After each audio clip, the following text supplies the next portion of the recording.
경제 뉴스가 연예 뉴스처럼 들리는 그날까지 경제 브리핑 불편한 진실.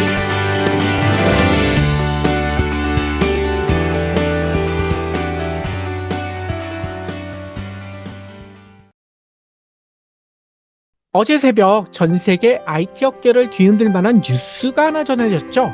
반도체 제왕하면 떠오르는 업체가 있을 거예요. 바로 인텔. 근데 인텔이 파운더리 사업부 매각을 추진 중이라고 합니다.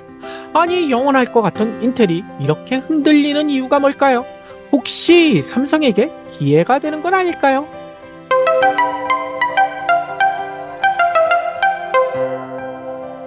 많은 분들이 놀라셨을 거예요. 특히 인텔 인사이드 신화를 기억하시는 분들, 저 같은 분들은 격세지감까지 느낄 것 같은데요. 인텔 1968년에 설립된 미국 반도체 제조사죠. 그런데 1990년대부터 아주 놀랄만한 마케팅을 합니다. 자사칩을 넣은 PC는 믿을만하다. 인텔 인사이드 마케팅, 이걸 펼쳤거든요. 이 PC 성능을 좌지우지하지만 본체를 뜯어보기 전에는 알기 힘든 CPU 있잖아요. 이 CPU를 인텔 인사이드라고 적힌 홀로그램 스티커를 붙여 알려주는 방식이었다고 합니다. 한마디로 인텔 인사이드 홀로그램이 있는 PC는 인텔 CPU가 탑재되어 있기 때문에 믿어도 된다. 이런 식으로 대대적으로 홍보를 한 거예요. 이 마케팅 홍보가 얼마나 효과적이었는지, 당시만 해도 인텔 인사이드 광고가 없는 컴퓨터는 짝퉁 아니냐, 이렇게 여겨질 정도였다고 합니다. 덕분에 인텔은 타의 추종을 불허하는 반도체 제왕에 등극했었죠. 이런 인텔이 최근 엄청난 위기를 맞이하고 있대요. 올 2분기에 128억 달러의 매출을 기록했는데요.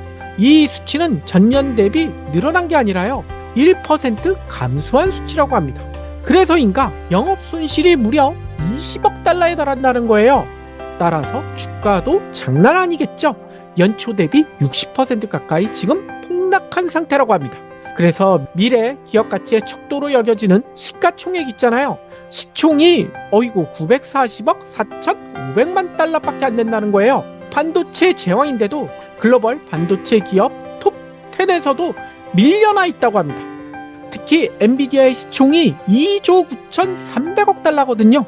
엔비디아에 비교하면 인텔의 시총 20분의 1에도 못 미치는 상태라는 겁니다.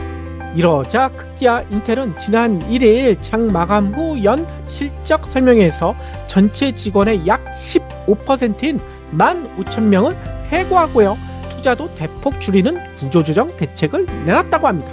이러자 외신들은 이달 중순 열리는 이사회에서 경영진들이 파운드리 매각을 포함한 구조조정안을 이사회에 보고할 수 있다라는 예상을 보도하고 있더라고요. 아니, 한때 반도체 제왕이었던 인텔, 왜 이렇게 추락했을까요?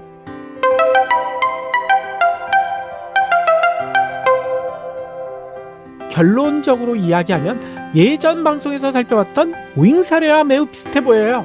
보잉 아니면 가지 않겠다라는 말이 있을 정도로 보잉은 안전의 대명사로 통했었죠.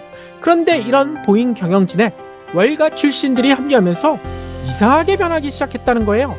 바로 안전보다는 실적부터 따지기 시작했다는 거죠.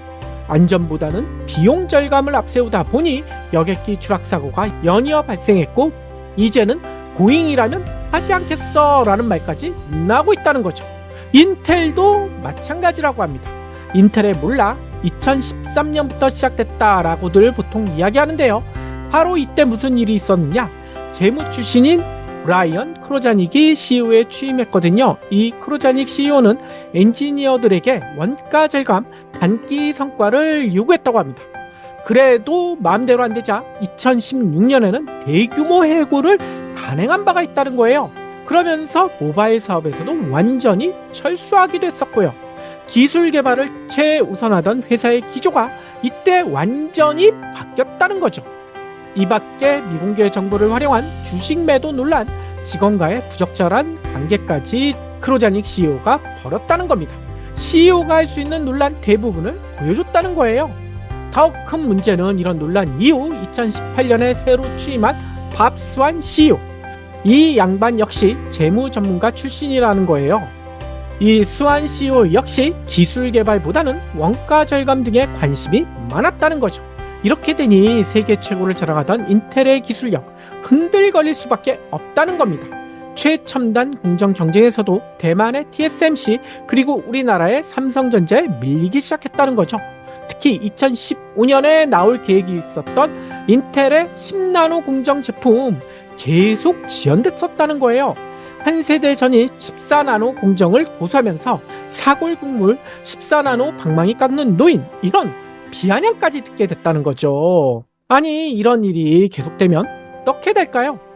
최근 엔비디아가 블랙웰 출시를 한 분기에 늦춘다 했었는데 난리가 나고 있잖아요. 뭐 지금만큼은 아니겠지만 이때도 상황은 비슷하다고 합니다. 많은 고객사들 가장 최신 기술을 원할 거 아니에요. 그런데 이렇게 사골국물처럼 계속 미루니 고객사들은 더 이상 기다리지 못하고 떠나기 시작했다는 거죠. 이런 사이에 또 놀라운 일까지 벌어졌다고 합니다. 이 애플이 M1이라는 자체 프로세서를 개발해서 성공적으로 안착시켰다는 거예요.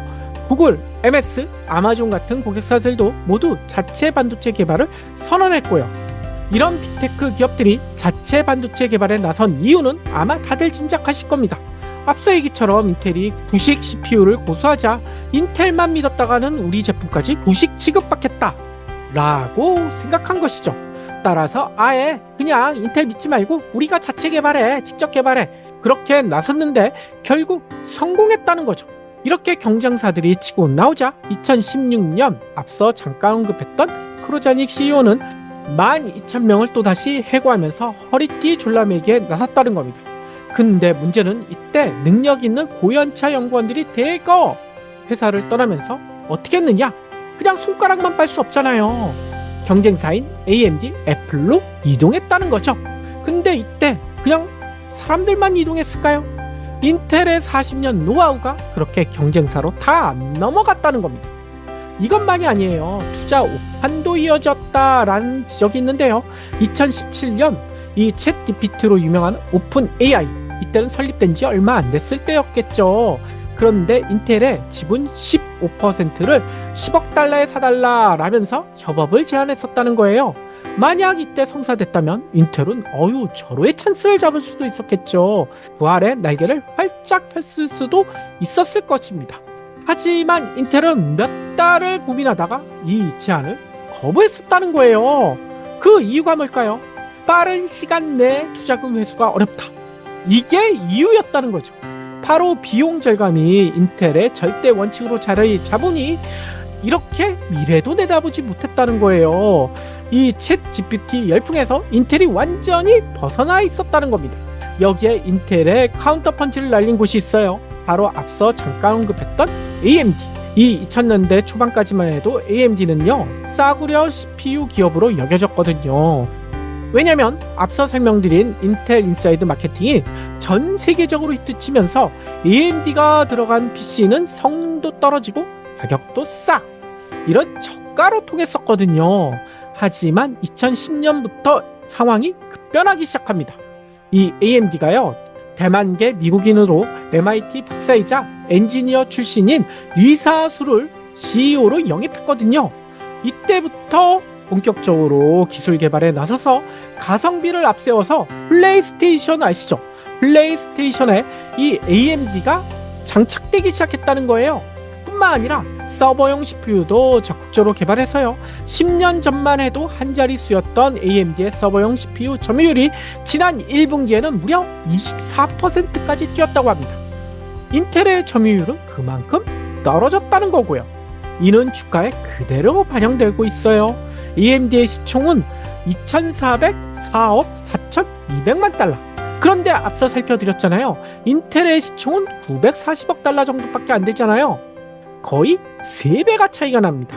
AMD는 자신을 무시했던 인텔의 3배가 넘는 기업으로 성장했다는 거예요. 이런 AMD 성장에 인텔은 다리가 후들거릴 정도고요. 이런 상황이니 앞서 언급했던 파운더리 사업 포기 이야기까지 나온다는 겁니다. 문제는요, 파운더리 사업은 인텔 부활의 마지막 승부수일지도 모른다는 점이에요. 재무통 CEO들이 망쳐놨던 회사를 다시 일으키기 위해 인텔은 2021년 드디어 내부 엔지니어 출신인 팻 겔싱어 CEO를 취임시켰거든요. 이 재무통들에게 맡겨놨더니 회사를 다 망쳐놨어. 그래서 엔지니어에게 다시 회사를 맡긴 건데요.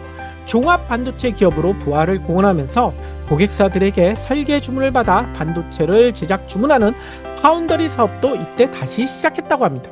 무려 200억 달러를 투자해서 2030년까지 삼성전자를 꺾고 시장 1위 업체인 TSMC에 이어 2위로 도약하겠다라는 목표까지 세웠다는 거예요. 하지만 전임 CEO들이 망쳐놓은 여파가 너무 큰 듯해요. 과거 인텔이라면 문제가 없을 정도이지만 이제는 매출이 너무 쪼그라들었기 때문인지 순손실이 많기 때문인지 파운더리 사업에 들어가는 비용을 감당하기 힘들 지경이라는 거죠. 특히 지난 2분기 파운더리 사업에서만 28억 달러, 3조 7천억 원에 이르는 적자를 낸 것이 매우 컸다고 합니다. 과거 반도체 제약일 때는 충분히 감당할 만한 금액이지만 지금은 사정이 다르다는 거예요. 업계는 인텔 파운더리가 낸드 플래시와 같은 운명이 될 수도 있다라고 예측하고 있더라고요. 인텔은 2020년 우리나라의 SK 하이닉스의 낸드 사업부를 약 10조 원에 매각한 바가 있거든요. 당시 인텔은 주력 사업 경쟁력 강화를 이유로 주변 사업을 정리했었는데요. 이번에도 비슷하게 파운더리를 정리할 가능성이 높다는 거죠. 다만 문제도 있습니다. 인텔이 파운더리 공장을 짓겠다는 계획으로 미국 정부로부터 무려 85억 달러의 지원금을 약속받았거든요. 미국 정부의 반도체 부활 전략에 인텔이 중심에 있거든요. 따라서 파운더리를 실제 매각한다. 바이든 정부에게는 정치적으로 큰 부담이 될 수도 있다는 거예요. 따라서 실제 사업부가 분할 매각될지 수순은 지켜봐야 된다는 거죠. 그리고 다음 대선이 어떻게 될지에 따라 달라질 수도 있다는 겁니다. 아무튼 인텔이 이렇게 흔들리고 있으니 삼성전자에게 기회가 오는 건 아닐까요?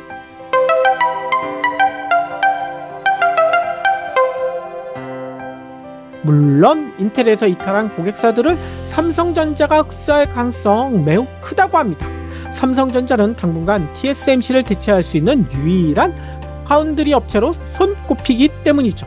실제로 현재 3나노 공정에서 반도체를 만들 수 있는 곳은 두 곳밖에 없거든요. 삼성과 TSMC. 특히 삼성은 종합 반도체 기업의 강점을 살린 메모리와 파운드리, 첨단 패키징 이런 AI 반도체 생산을 일괄 수행할 수 있는 턴키 전략을 전면에 내세우고 있어요. 고객 맞춤형 제조가 핵심인 AI 반도체 시장에서 경쟁력을 가지고 있다는 거죠. 하지만 삼성도 인텔과 비슷한 문제가 엿보인다는 점이 문제인 것 같아요. 이 삼성전자는 2017년에서 2018년 반도체 슈퍼 호황기 때 엄청난 호실적을 올렸거든요. 하지만 이때 기술 혁신을 게을리했다라는 비판을 받고 있습니다.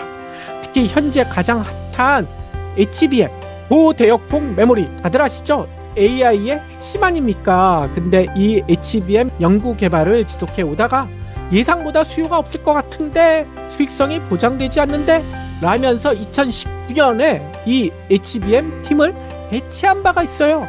마치 인텔이 비용 절감을 외치면서 구조조정을 한 것처럼 말이죠. 이 때문에 HBM 시장에서 SK 하이닉스에 밀린 상태라고 합니다. 지금은 다시 시작해서 따라잡는다고 하지만 그동안에 버린 시간이 매우 아깝다는 거죠. 2019년 이재용 삼성전자 당시 부회장이 2030년까지 시스템 반도체 1위에 오르겠다라는 비전을 발표한 바가 있거든요. 10년의 시간 동안 TSMC를 따라잡겠다라는 계획을 세운 건데요. 하지만요, 그 이후 어떻게 됐을까요? TSMC와의 격차가 더 벌어지고 있다고 합니다. 이 때문에 인텔 다음으로 삼성전자가 걱정된다는 우려도 나오고 있다고 합니다. 이를 해소시킬 대안을 이재용 회장이 제시할 수 있을까요? AMD의 리사수 CEO 같은 엔지니어 출신의 전문 경영인이 필요하진 않을까요?